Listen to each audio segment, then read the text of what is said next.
The auction block reeked of sweat and desperation.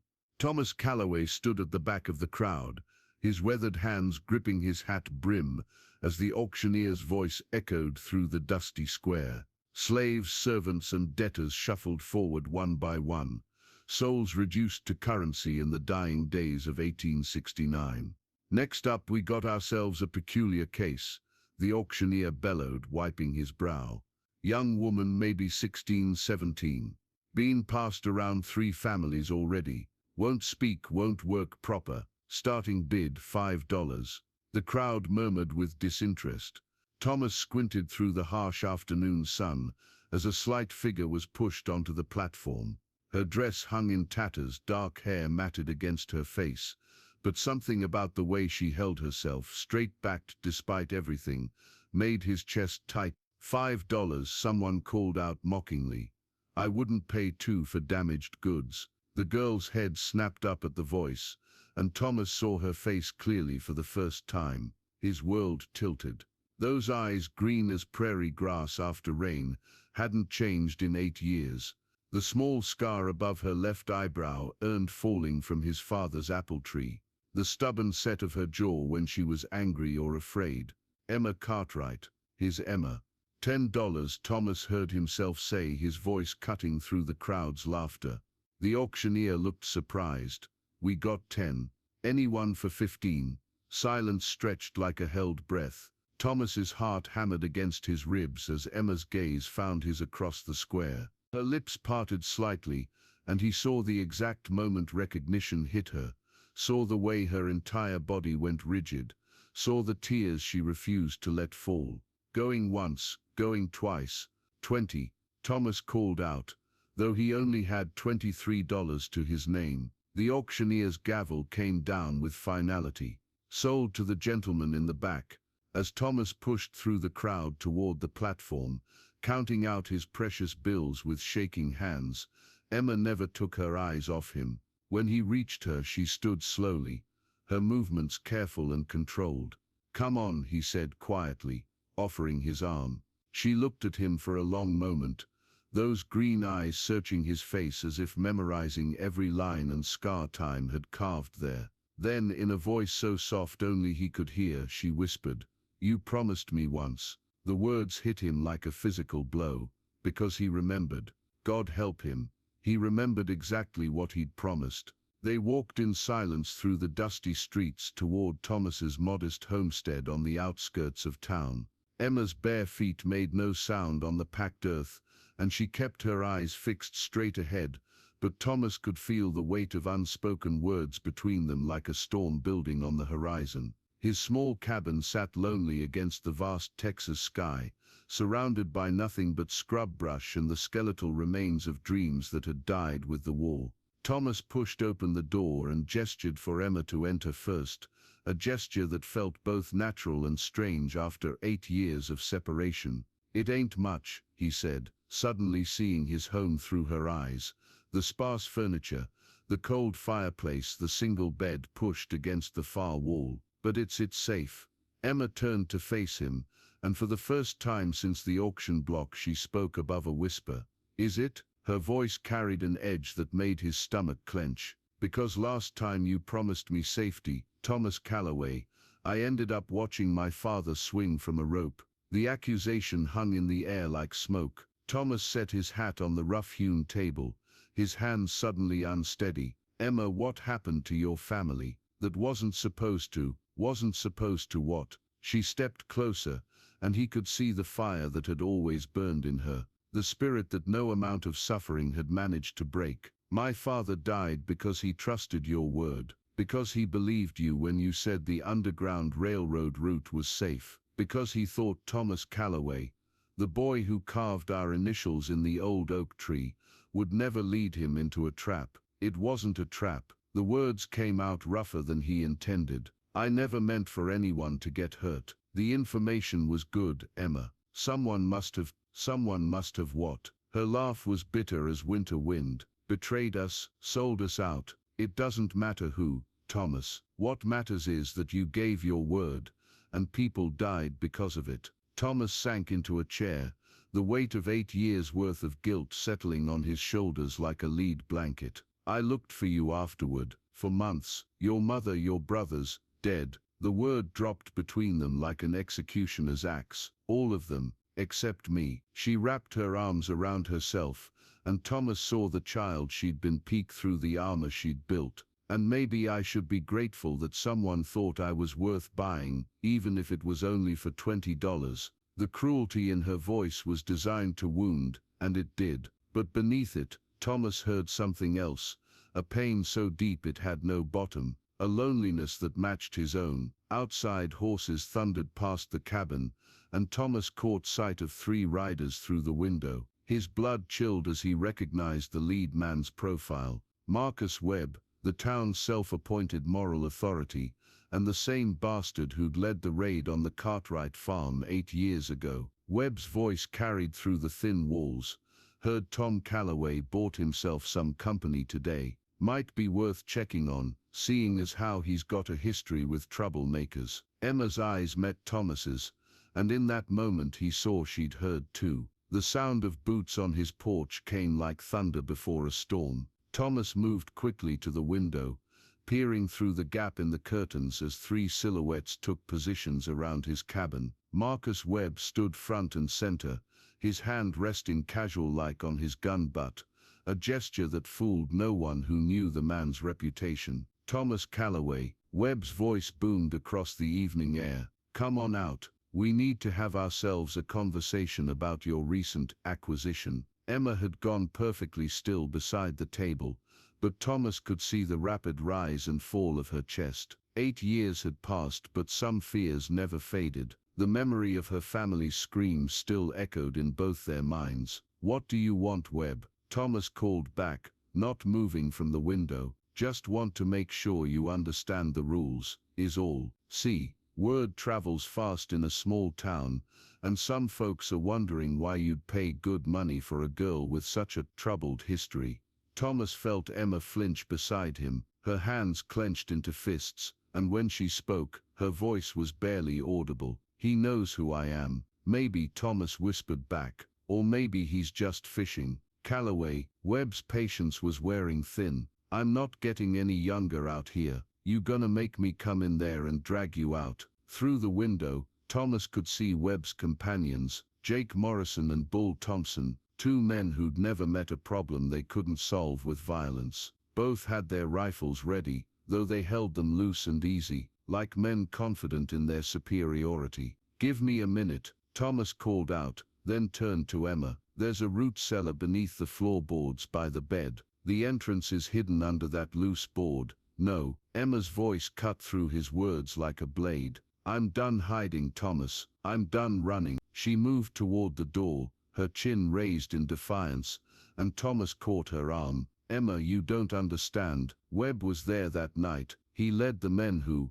I know exactly who he is. She pulled free from his grip, and Thomas saw something in her eyes that made his blood run cold. Not fear, but fury. Pure, crystalline rage that had been 8 years in the making. And he's about to learn that Emma Cartwright didn't die with her family. Before Thomas could stop her, she threw open the cabin door and stepped onto the porch. The 3 men looked up in surprise, their confident expressions shifting to something closer to shock. Webb's face went pale in the moonlight. Well, I'll be damned, he breathed. Little Emma Cartwright, heard you were dead. Disappointed. Emma's voice carried across the yard like a challenge. Webb's recovery was quick, but Thomas caught the flicker of unease in the man's eyes. Not disappointed, no, just curious. Curious about what a dead girl's been doing all these years, and curious about why Tom Calloway here saw fit to bring you back to the very place that tried to kill you once already.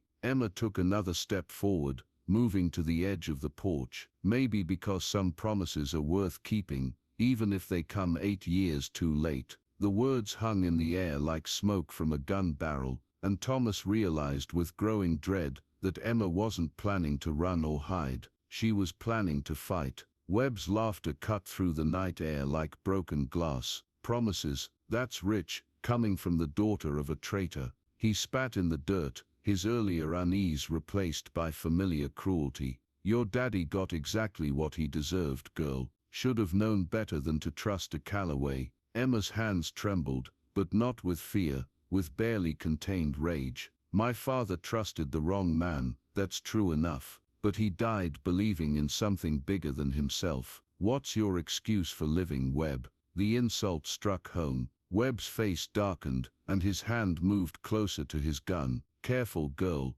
Dead once doesn't mean you can't die again. That's enough. Thomas stepped out of the cabin, positioning himself between Emma and the three armed men. You've had your say, Webb. Now move along. I don't think so. Webb's voice dropped to a dangerous whisper. See, I've been thinking about that night 8 years ago, about how convenient it was that you disappeared right after the raid, Tom, about how you never did explain where you got that information about the Cartwright family's activities. Thomas felt Emma's sharp intake of breath behind him. He'd never told her about those dark months after her family's death, about the guilt that had eaten him alive, about the bottle that had become his only companion, until he'd finally gotten sober enough to realize that drinking wouldn't bring back the dead. You saying I had something to do with what happened to the Cartwrights? Thomas kept his voice level, but his hand inched toward his own weapon.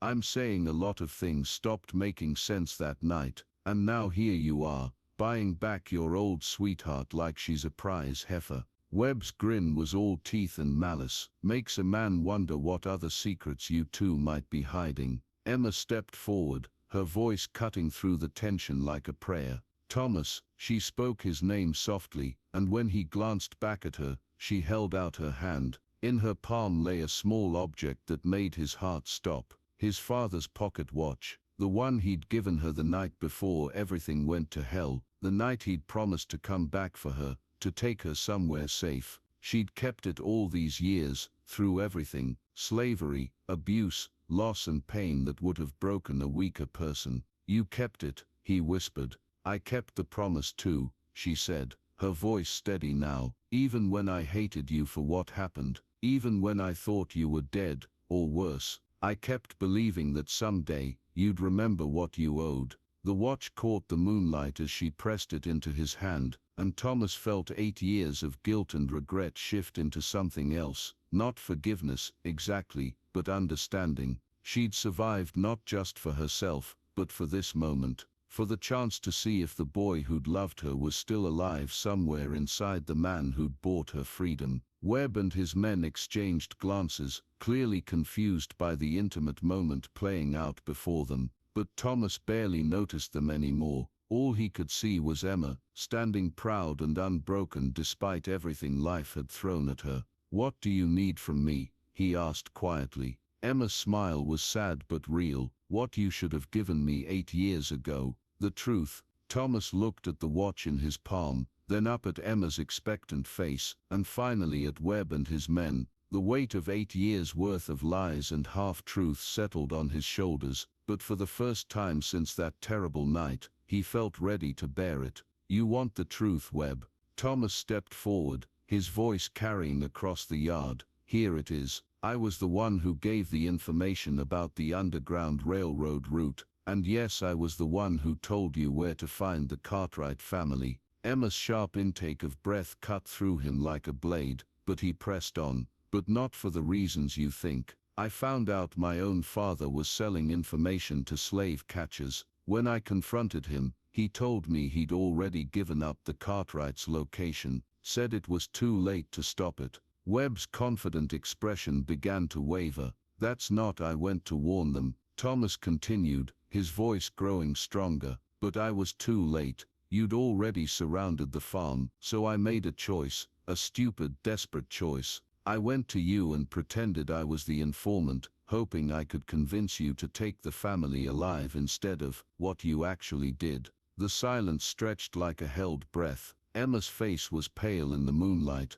but her eyes never left his. I thought if I could make you believe I was working with you, I could find a way to get them out safely. Instead, I watched your men burn the barn with Robert Cartwright inside it. I watched them shoot Emma's brothers when they tried to run. And I spent the next 8 years wishing I'd died with them. Webb's face had gone from confident to confused to something approaching fear. "You're lying. Your father died 2 years after that night, drinking himself to death with guilt." Thomas pulled his gun, the movement smooth and practiced, just like I almost did, until I realized that killing myself wouldn't bring back the people I failed to save. Emma moved to stand beside him, her hand finding his free one and gripping it tight. "You tried to save us," she said softly. "You were 17 years old, and you tried to save us." "I failed," Thomas replied, but there was less venom in the words now.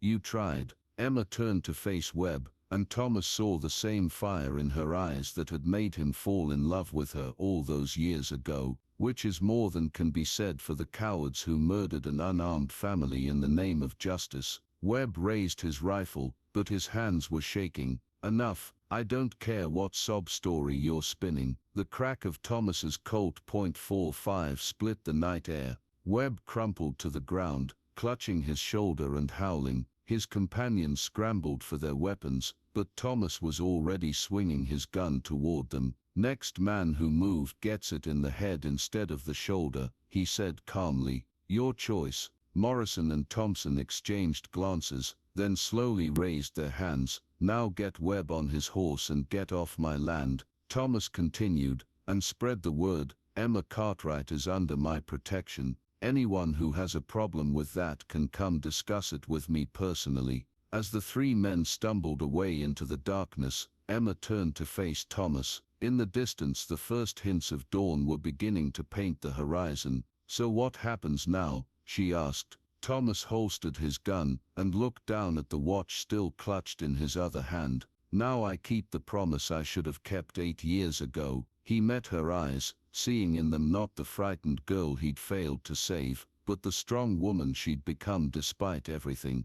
"I'm going to take you somewhere safe, Emma Cartwright, and this time I'm not going to let anyone stop me." Years later, Emma would remember that dawn as the moment she stopped running from her past and started building her future. She would remember the way Thomas looked at her, not as the damaged goods he'd bought at auction, but as the woman he'd never stopped loving. She would remember the quiet ceremony in the small church in Colorado, the way his hands shook as he placed the ring on her finger, the tears in his eyes when she whispered, "I forgive you." But mostly she would remember the promise he made that morning, as the sun rose over the Texas plains. Not grand words or impossible vows, but a simple truth spoken between two people who had learned that love, real love, wasn't about perfection. It was about showing up, even when you were 8 years too late.